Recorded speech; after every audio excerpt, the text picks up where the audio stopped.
Welcome back, my friends, and here we are, jumping right into our second year on our land of dreams in wilderness paradise.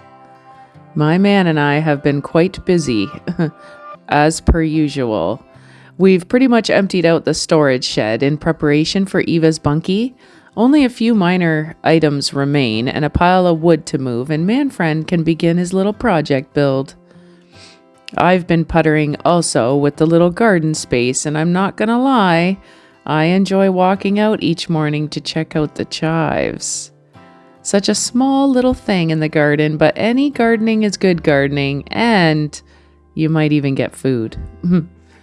The weather has been beautiful, but there's a stretch of chilly on the horizon next week, so we took advantage of the clear, warm skies now, getting completely unpacked from our move. We opened windows and aired everything out. Manfriend deep cleaned his shop and reorganized, and I did the same with the RV and the dog shop. It felt good to really cozy into life here with all our beloved possessions, organized and within reach again. While we got ourselves caught up with the chores and finished those little projects we've been putting off, we also picked away at the lakeside mountain mess. We definitely have our ATV trail marked, and it starts behind the shed. Then it creeps down on an angle to the far side of the property. It will eventually turn and angle down right to the landing, but we've only reached halfway so far. Big plans for this trail. It will be so nice. And while I was working down here last week, I could visualize the trail very clearly. Then I started making those relentless brush piles and decided on the perfect spot to place a bench. A little rest stop, if you will. A cozy little lookout. Just magical.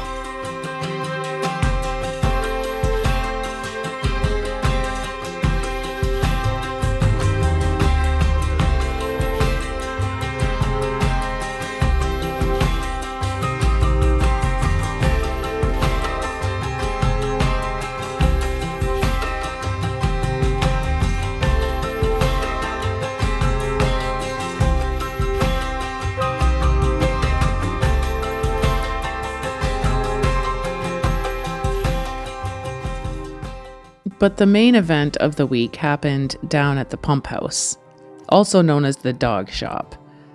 This is where I groom dogs. This is where the power is connected, and this is where we pump water to the RV. We also keep our deep freezer down here, and we stock it with food. I spent a good amount of time organizing all my camping stuff. Everything easily accessible. Want to go camping? Grab and go. I also unpacked and reorganized our office supplies and files and put them in my little storage area out of the way. And behind the curtain by the front door, there's a water pump, a tank, and a water heater.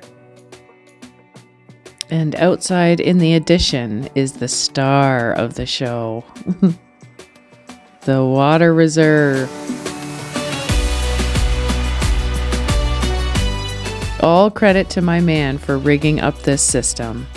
There's water intake, an overflow line. The line to the RV is already buried and protected, and everything runs tickety-tock. My man is the brains behind this whole setup. He has spent a great deal of time and some lost sleep figuring out his little do-it-yourself ram pump. Could we just dig a well and wash our hands of it? Absolutely. But this is more fun, and it saves us thousands of dollars. Right now, it's still sort of on a trial run, and it has its quirks. For example, sometimes we have to jumpstart it, as I say. It will just stop clicking, so we have to tap the little coin stopper to get it to pump again. I know there's proper names for these little mechanical things, but this is my version. The boring cliff notes, if you will. Even with its little hiccups, Manfriend's ram pump is working perfectly. We haven't had to fill our reserve manually for more than a week, almost more than 2 weeks.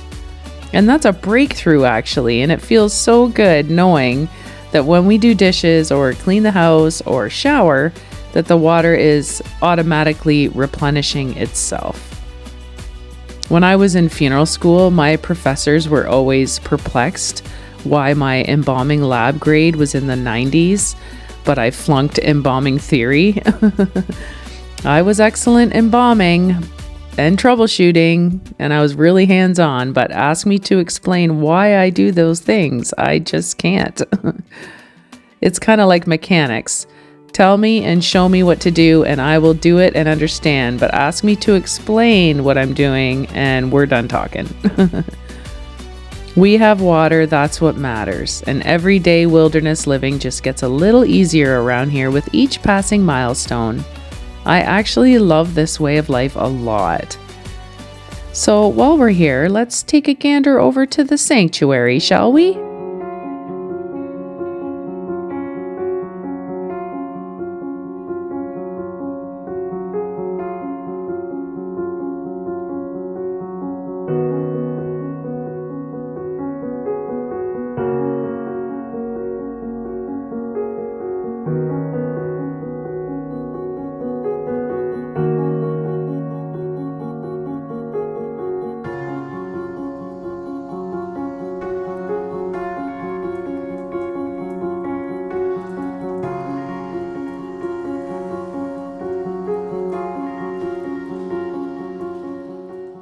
I come to this sanctuary at least 2 times a day. My favorite time to visit is when I head out on my trail for a hike, or after dinner in my jammies with my tea. Or basically any time here is a favorite time. I like to stroll the riverbed and sit on my mossy stool, listen to the water flow, and think about my family and my friends back in Ontario. Right now I've been a bit distracted with the spring growth and the anticipation of beautiful wildflowers that will soon shower this place with beauty. Manfred unpacked and unwrapped the boat to clean it and disinfect it, and while he was in there, he came across our hammock chair. And of course, the sanctuary is the perfect place for it. Don't you think?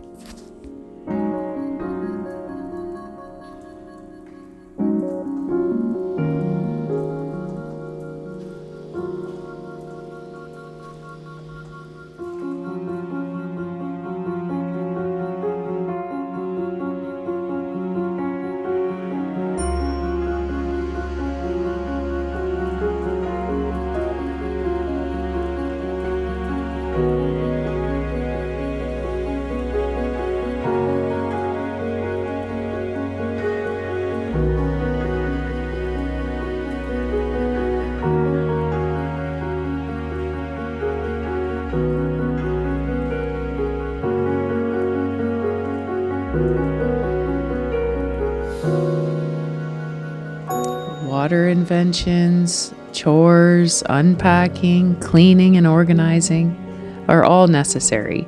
But know what else is necessary? Hiking.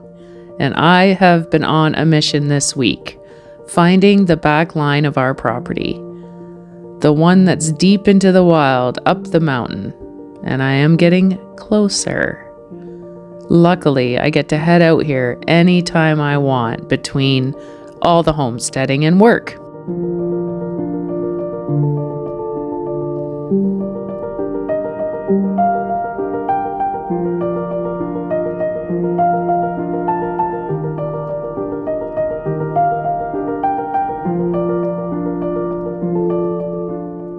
Back to the RV, we turn the closed-in nose section into our new shed.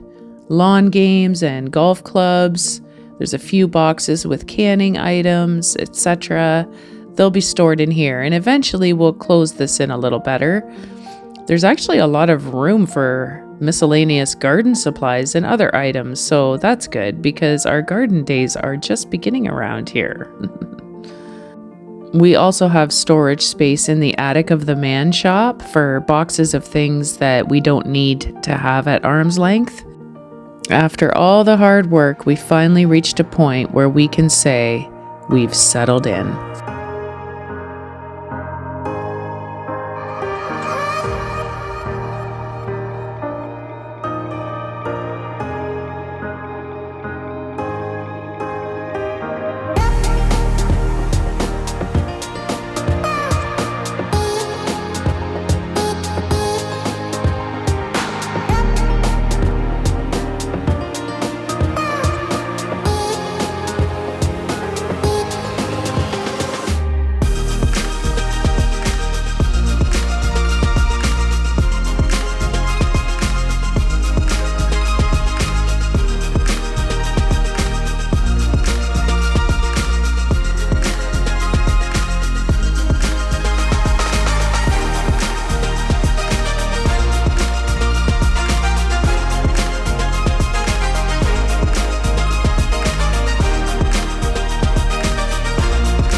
I look forward to the first sanctuary sleepover.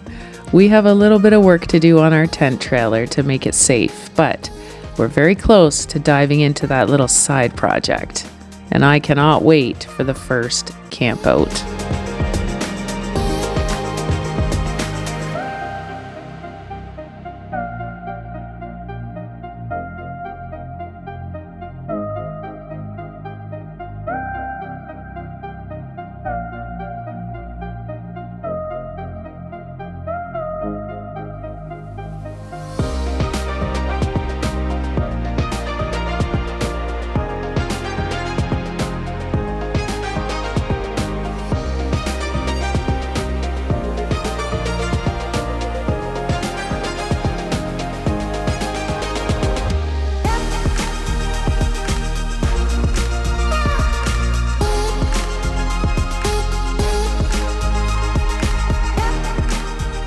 In the meantime, I carry on out in the woods, marking my trail and exploring our land, basking in this wilderness life and soaking in as much nature as I can each and every day. I love the escape.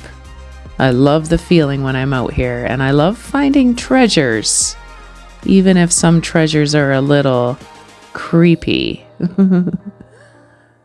I've made it back to the end of our land, friends.